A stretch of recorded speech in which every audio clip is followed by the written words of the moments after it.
Oh, hey, welcome to Three Count Commentaries on from January 28th, 2022. But before we get into Smackdown, we're going to talk about Jeff Hardy potentially saying nah to a Hall of Fame induction, simply because I'm not sure if it should be on a video of its own. So apparently a story broke that says that Jeff Hardy asked for the results to his drug test, and when he talked to WWE, when he talked to John Laurinaitis, he was offered a return and a Hall of Fame induction, which Jeff Hardy turned down. Now, that being said, because I'm looking at the source, which is Dave Meltzer, and saying this probably did not occur. Secondly, what's the likely problem if it did occur? It would maybe a Hardy Boys thing, and Matt is under AEW contract. So how awkward would it be for Jeff to like, oh yeah, I'm a Hall of Famer, but Matt isn't? Like that's very weird. Like why would you do that? Now sure they could say Jeff goes in by himself, and then Matt goes in by him as part of the tag team, but that's kind of ugly and weird. And since Matt and Jeff have been hanging out a lot lately, I don't think he should do that. So assuming it's true, it seems like it might be a thing where it was a weird situation for Laurinaitis to even ask him that. Not because he got fired. People get fired all the time. But because you asked the guy to be in the Hall of Fame, knowing he may want to actually be in the Hall of Fame with his brother, it may feel like that's more important or more interesting. Or some of the fans may even say, what the hell about Matt? What about Matt? Like so many people say, what about Christian? Now the Edge is in the Hall of Fame. And he kind of wants to avoid that. That seemed to make more sense than anything. It's not a question of whether Jeff should be in it. It's not a question of whether Jeff has a bad attitude about being fired or not. I don't think he cares about getting. It's not the first time he's been fired from WWE. It's not the first time. But so it was an interesting story. But because it's Meltzer, I'm not really inclined to believe it. Meltzer likes to put things out there that cannot be disproven and all that kind of stuff. It's like, who's going to say anything about it? Jeff? WWE? Probably neither one. So it's pretty safe to just be able to throw shit out there because nobody's going to say anything. All right, so let's now move into SmackDown. So Charlotte Flair starts off the show. She forgot her lines at one point, but actually kind of continued. I'm going to skip through all this. What happens is Shayna Baszler comes out, who has new theme music. It's super generic. I hate it. Thank you very much. Then Aaliyah came out there, then Natalya, then Shotzi. Everybody's talking about the Royal Rumble. Everybody's talking about how they're going to win the Royal Rumble, and only Shotzi's promo felt like it was a natural promo. Everybody else, of course, sounded scripted and weird. And then Sasha Banks appears, fresh off of her 6 to 8 week injury that I was told she had. She came down there, and now we got some serious business going on in here. Sasha and Charlotte stand nose to nose. Sasha smacks Charlotte. The fight begins. Everybody fights everybody. Shayna Baszler was taking it very, very easy on, I believe it was Aaliyah in the corner. She was kind of punching her. She was taking it so easy. It was almost like, get this camera off me. Get this camera off me. Sasha was the last one standing at the end after she threw Charlotte over the top rope. Of course, she made fun of Charlotte's feet stinking after she kicked Aaliyah in the face, because that's all Charlotte does is wear heels. And then she kicks them off and then boots somebody in the face with her bare foot. That's just kind of been her thing for like several weeks now. I did see a lot of people act up. They were spazzing, saying, what did you doing? Why did you tell everybody that Sasha is coming back the day before the Rumble? Why not save it for a big surprise? And what I think they did, I'm not going to say that it was the right thing to do, but here's what I think they did. I think they saw the Royal Rumble, and they saw that it was a little light on star power. They kind of considered all the women who had been in it and said to themselves, you know what? We really have to sell people on this women's Royal Rumble. That's probably why Charlotte is in it, to be quite honest. And yes, you could say some of it is the releases. Some of it is also their failure to actually get some of the women over as legitimate threats. So they said we have to tell people that there's going to be stars in this match. So that's why Sasha is in it. To tell everybody, or that's why they revealed Sasha was going to be in it. So that people would not think that the women's Royal Rumble was Charlotte in a pool full of jobbers.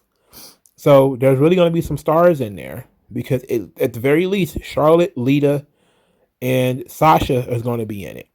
So that's kind of telling you that there's going to be some stars in it. Now, at the same time, you also have the thing where do you really want to, how many surprises can you possibly have? I think everybody kind of wants maximum number of surprises. But what I think is you kind of do burn the crowd out eventually. The Royal Rumble is going to have 60 entries between the men and the women. There's going to be some mundane entrances and they're going to be the big ones. And I think if they have Mickey, they told you about Mickey. They told you about Lita. They told you Charlotte was going to be in it. Now they've told you Sasha is going to be in it. So they've kind of, of course, body bagged a few huge pops. And yeah, you're right. If Sasha Banks' music would have played during the Rumble, people would have went nuts. If Mickie James' music would have played during the Rumble, people would have went nuts. But at the same time, if they have other things planned that are going to be surprises, and they don't want to step on those surprises by having Sasha or Mickie or somebody like that in it, then you also have to realize that they are actually selling this event. They want people to watch this. They want people to come see it live, and people are more likely to come do all of this if they know there's going to be stars involved. Rather than the stars are going to be kept secret or something to that effect. But I knew that the 6 to 8 weeks she was supposed to be out was going to be absolute bullshit because that was going to send her even through Elimination Chamber. So there's going to be virtually no way to have Sasha Banks at WrestleMania unless you did something with her in terms of an angle or something. Usually the two most common ways of getting into the WrestleMania main event is through the Royal Rumble or Elimination Chamber, which both would have been out for her.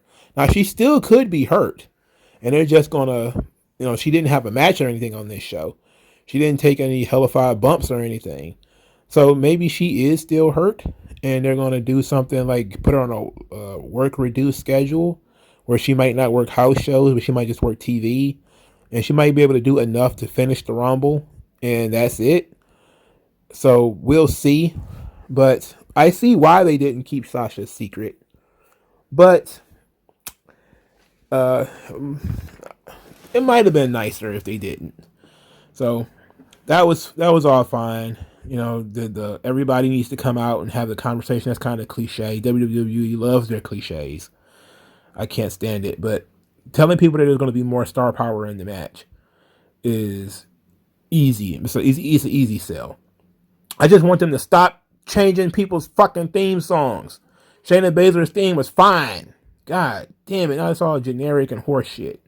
But she seemed very natural on the microphone this time. Shayna Baszler did. All right, so Ridge Holland is hanging out with his boy Sheamus. And this was great because Ridge Holland talked about he could still hear the sound of his nose crunching in his head. So then Sheamus says that Ridge Holland is just like him, that he likes to fight just like him, that and that he crushed his nose just like him, and then he gave him his old mask, his old broken nose mask, and now he says now he looks just like me.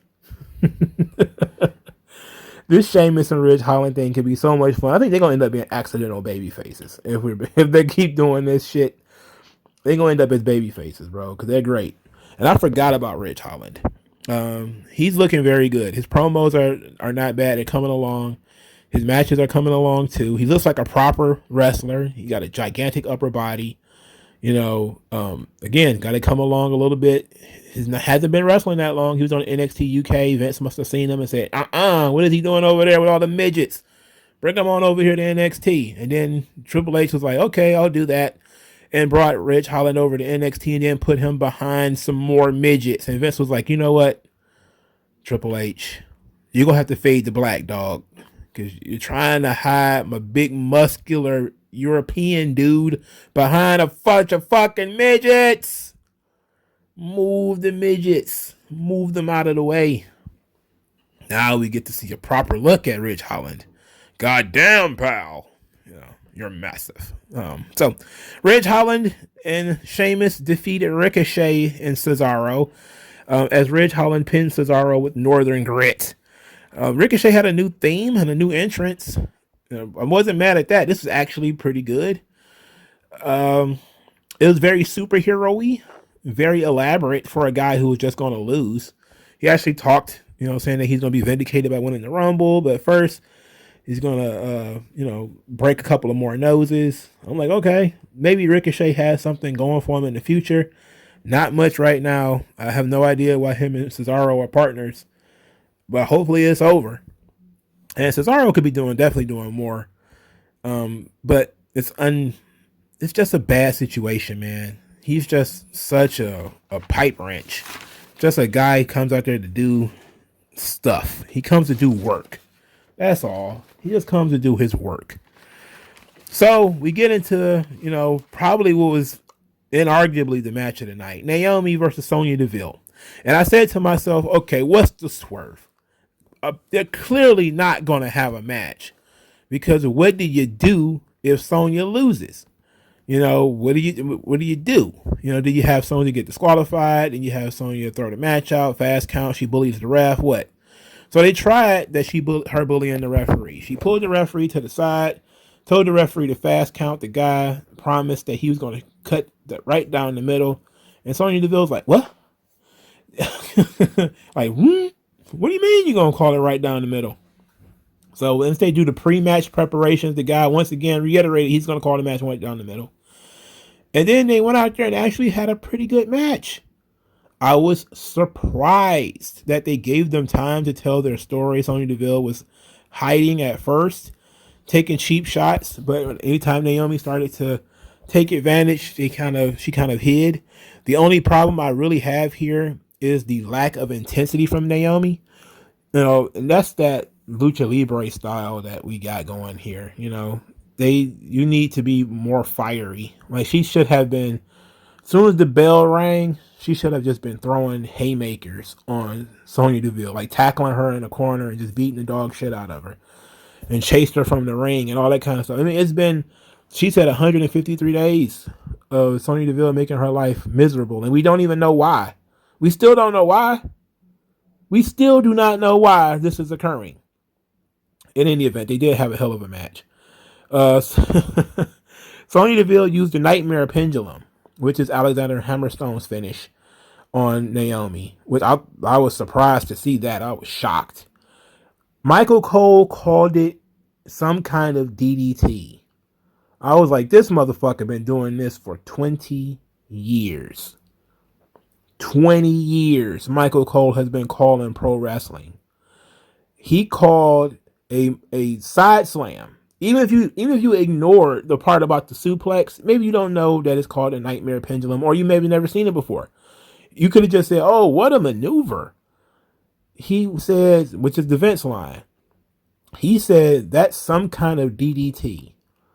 I was like, bro, this feels like Mike Adamle is calling the moves in this match. Never do that again. That shit made me so mad. And it made me mad only because he's been doing this for 20 years, man. He's been doing this since like 98. You can't tell me you don't know what a side slam looks like. You could have even called it a modified rock bottom. You could have called it anything that looks remotely familiar. You called it a DDT.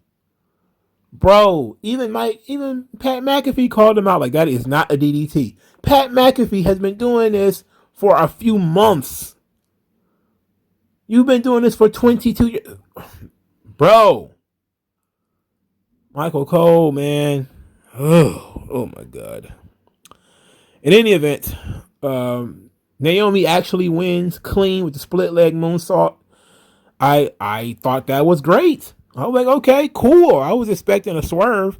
I guess that was the swerve. I guess the swerve was they were actually going to go out there and have a match. The match was the swerve because I wasn't expecting that. So Naomi gets on the mic, tells Sonya to beat it, and said that she threw everything at her for 153 days, but even she couldn't dim the glow. Now she's going on to win the Rumble. Sonya Deville then grabbed the microphone and said that, oh, since you're so proud of the Rumble, there's going to be another entrant. And she says the name is Sonya Deville. And I was like, okay, Sonya putting herself in the Royal Rumble. Okay, that's another surprise that they threw away. Because we could have had Naomi and Sonya in the Rumble, and that could have been the reason Naomi got eliminated, is because Sonya Deville put herself in the Rumble. Naomi sees her, she sees red, she sees an opportunity to beat up Sonya Deville. She comes rushing, somebody threw her over the top rope or something like that. That could have been a nice little storyline in that match. But this is going to be fine too, considering they're still going to end up running into each other in the Rumble, no doubt. But here's my problem with this, is that it's a really poor use of Sonya Deville's power. Sonya Deville is still the general manager. I expected Sonya Deville to be like, okay, I lost. Here's your reward. You're going to be number 1 in the Royal Rumble.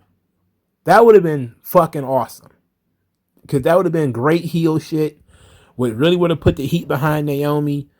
It would have made it like, oh, Naomi's just no way she can win. Like, Sonya Deville is going to make it terrible. Naomi is not going to win. She's guaranteed to be number 1. This sucks. Yada, yada, yada. Or she could have gone to the extreme and said, Naomi, you are out of the Royal Rumble. Because I don't think you'll be medically cleared, after your match.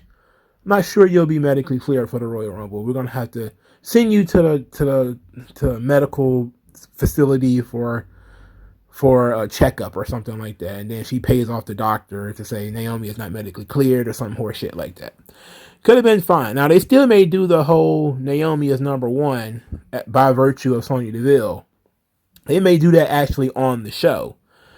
Which is why, me doing predictions like 5 days before the show made no sense, because, hey, they could always change the rosters and always change the lineups, because that's WWE. That's what they do. They change shit. They tell you one thing and they do another. Keep you on your toes. But I think that was a real poor use of Sonya Deville's power. Why would she lower herself to go back into the Rumble? I don't see why she would do that. Unless she's going to make herself number 30, which that would be an interesting thing, though. She forces Naomi to start the match. Naomi gets all the way down to number 30, and then number 30 is Sonya Deville. Like, that would have been a great little story where Naomi has to hang in there against everybody.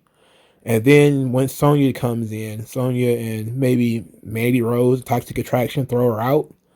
Would have been a great story. And then you could have had whoever the eventual winner is throw Sonya Deville out, just to get her out of the story. But it was a poor use of Sonya Deville's power. Like, you have a unique situation here where she has some kind of authority. She could have done some Vince McMahon shit and made Naomi start the match. All right, so the Usos, they're messing with the Viking Raiders, mocking them for being smelly, stinky Vikings. The Viking Raiders admitted to being smelly, stinking Vikings who like to feast and do other stuff. But then they also pulled out some axes, to which the Usos were like, you know what, we're going to take our leave. And that was fine with me. Whatever. It was highly unnecessary, but at least it tells you that, they haven't forgotten that the Viking Raiders are the tag team champions, or the number 1 contenders for the tag team champions, rather. Speaking of number 1 contenders, Sami Zayn is out here. He has now turned Zayn into a podcast because the stunts were getting too dangerous. So now he's going to turn his show into a podcast. And his guests are Jinder Mahal and Shanky. Jinder Mahal's talking about the size of Shanky. He's also talking about Jackass being very popular in India. Shanky then, of course, says that his favorite gag was he didn't say this, he said, I love the bungee porta potty, which apparently was his favorite gag on Jackass. And Sami Zayn is completely and totally afflicted by this, and he doesn't like it because he doesn't believe Johnny Knoxville or Jackass is popular at all in India. I have to concur with Mr. Sami Zayn. I don't believe it either. Then Rick Boogs and Shinsuke Nakamura interrupt. Nakamura boots Sami Zayn in the head after Sami Zayn reminded everybody he is the number 1 contender for the Intercontinental Championship. Speaking of which, Nakamura is finally medically cleared. Talk about, no interim champion. Nakamura been hurt for like 3 months. And they didn't strip him of the belt. They didn't even do an interim title. They didn't do anything. They just had him come out and do hand signals. He broke his hand flicking it, doing, his entrance, I guess, because he hadn't been doing shit else. This led to the match. Shinsuke Nakamura and Rick Boogs versus Jinder Mahal and Shanky. Rick Boogs was wearing a singlet. And his hair was slicked back. He definitely looks like a muscular Freddie Mercury. And I think this was by design. They wanted him to look like Freddie Mercury. Now he does.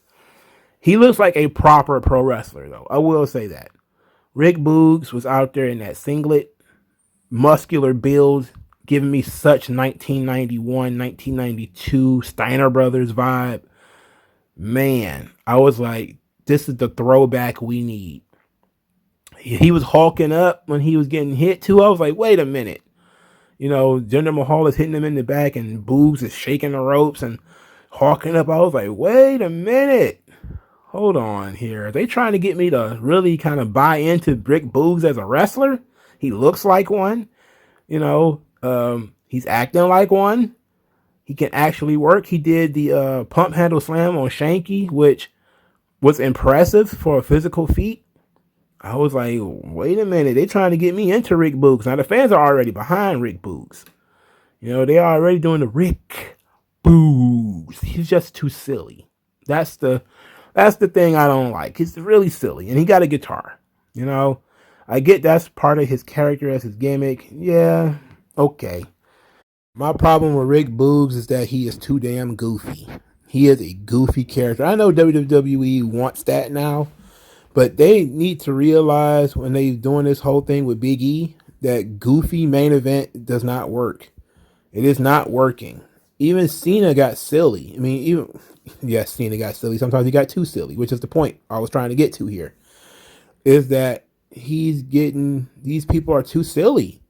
Big E is slapstick silly. Now Rick Boogs is slapstick silly. You got potential here.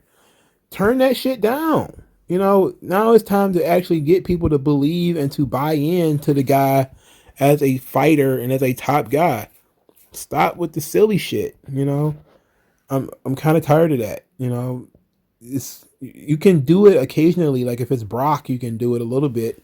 Brock can be silly because he got, years and years of intensity and people believe him. And he can do the Brock in the box and all that kind of shit and not lose his aura. But you have to establish the fucking aura. There needs to be an aura around Rick Boogs or Big E to get people to buy into him. And then you can do silly stuff where you can snap back into it. You can't have this, it's very childish too. To take something that is very serious and then make it irreverent. That's horseshit, man. We don't want that. We want serious pro wrestling. At some fucking point. You can have entertainment too. But at some point, Rick Boogs got to cut a real promo. He has to really talk. He has to have emotions. He has to do shit. Same thing with all these other guys. Alright, speaking of New Day cut a corny babyface promo with Big E talking about Corbin and Madcap Moss need to feel the power and some more shit. Then New Day went out there and defeated Madcap Moss and Happy Corbin. Madcap Moss said they hurt Drew McIntyre to the point where now he's going to be calling himself the Scottish Warrior because he's too hurt to pee standing up. I actually laughed at Scottish Warrior because I thought that was hilarious. I didn't see it coming. That's the reason I laughed because I didn't see Scottish Warrior coming. But I think when it comes to worst gear right now, Madcap Moss is intentionally being made to look stupid. He looks like a little Dutch boy. This is awful. And then Michael Cole is calling them the happy folks. Like, can we table that? Can we table the happy folks? Can we go somewhere else with this? Can we literally come up with any other name for them and not call them the happy folks? I don't like that. I don't care how happy they are. They suck. They've killed all of my interest in Baron Corbin. I have zero interest in him now. And I can tell that Riddick Moss is still kind of being pushed. I don't know what they're doing with this Madcap thing or how long it's going to last. But they're usually just using Corbin as a vehicle to get Moss over, just like they're using Sheamus to get Ridge Holland over. All right, so the main event segment, Seth Rollins and Roman Reigns. So the crux of this whole thing is the past again. Roman wants to be, is beyond the past. Seth is living in the past. But then we find out at the end that Roman ain't really over the past. Not really. So Seth is really talking about all the times he beat Roman. Roman said, that's all under the bridge. Who cares? I'm in God mode now. You can't beat me. He laughs off all of Seth Rollins' talk about, all the times that he beat Roman Reigns, the heist of the century, right after his knee injury, all that stuff. So then Seth says, okay, what about that time I hit you with that chair and broke up the Shield? And Roman got a little bit more serious. And Seth then says, like, hey, I knew that in doing that, I would push you to stardom. And now look at you. You've done it all except beat me when it counts. And he says that, brother, I'll always love you. And was, of course, laughing, being very goofy. Roman got very serious and said that he tried to forgive Seth for breaking up the Shield, but he can't, and that he hates Seth Rollins for what Seth Rollins did to them. And then Rollins said that, oh, so you called me a clown. Like they doubled back to that. Oh, you called me a clown. But he says that everything, your family is a joke. You're a joke. The title run is a joke. Your dad's a joke. And Roman just kind of took it on the chin, like, okay, whatever. And he just kept going on and on until Roman shoved him. And then Rollins was like, oh, kind of playing the doink role. Roman kind of walked past Seth and, put the belt down and walked away like he had enough of this nonsense. Then he tried to sucker Superman punch Rollins. Rollins' back was turned and Rollins dodged it and rolled out of the ring. So we can tell through our context clues what they're trying to say here. That the one thing that bothers Roman is not losing, but it was the destruction of the Shield. So Roman is supposed to be us at this point. Because one of the things that Seth Rollins, I believe, and some people have also said, is that the fans didn't really accept Rollins as a top babyface because they never really got over him breaking up the Shield. And you can't, it's true. There is a certain subsection of the audience that will always be fuck Seth Rollins for breaking up the Shield. That's the thing about long form episodic storytelling, is that once something is in the canon, it's in the canon. These things don't go away. People can overlook them temporarily. They can, push things down in context, but people don't actually get over these things. Now, even though the Shield did have their one last hurrah, which is, probably one of the things I'm kind of like, why is that bothering Roman? They did get some type of closure with the Shield before Moxley left. But I understand, the betrayal, the backstabbing, how Rollins sold out everybody for his own success. He's a snake. We know this. But we also know that Seth Rollins is very cerebral. That's part of his character. So we showed that here by him trying to find ways to get under Roman's skin. He saw that he couldn't get under Roman's skin talking about beating him. But he did get under Roman's skin when he talked about betraying him. So that's the button he kept pushing, as far as talking about the Shield. And then once he got under Roman's skin, he kept digging in with the calling everybody a joke. The bloodline's a joke. The mom's a joke. The dad's a joke. The title run is a joke. Everybody's a joke. Everything sucks. And that is what, the kind of pressure that Seth Rollins kind of put Roman under in this segment. It wasn't a physical threat. It's a psychological threat.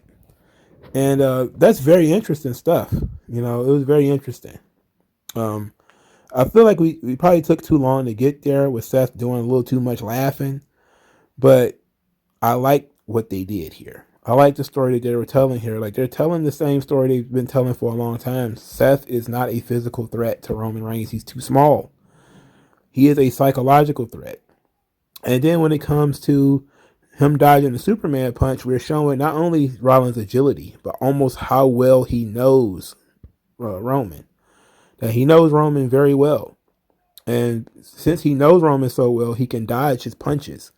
He knows what he's going to try to do.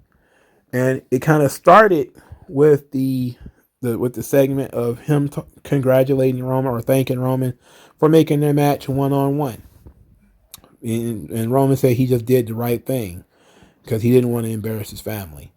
And so by having the Usos get beat.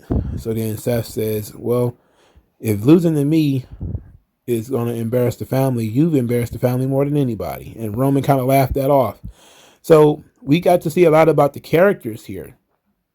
That, betrayal bothers Roman more than losing, and that Seth Rollins knows Roman well enough, knows what buttons to push, knows what to do. I expect a chair to the back to actually occur at some point in that match. That either Roman's going to hit Rollins with a chair or something to that effect will occur. Somebody's going to get hit with a chair. Or maybe Seth may tease Roman and offer himself up as a sacrifice or something in order to try to distract him. But they ought to have a hell of a match, because I liked the segment. The segment was good. But let me know what you guys think of this show. It was an okay Smackdown. Wasn't the best. Wasn't the worst, thank God. But we got a lot done, it seems. Now we're ready for the Rumble. Like, share, and subscribe. I'll talk to you guys later, man. Peace.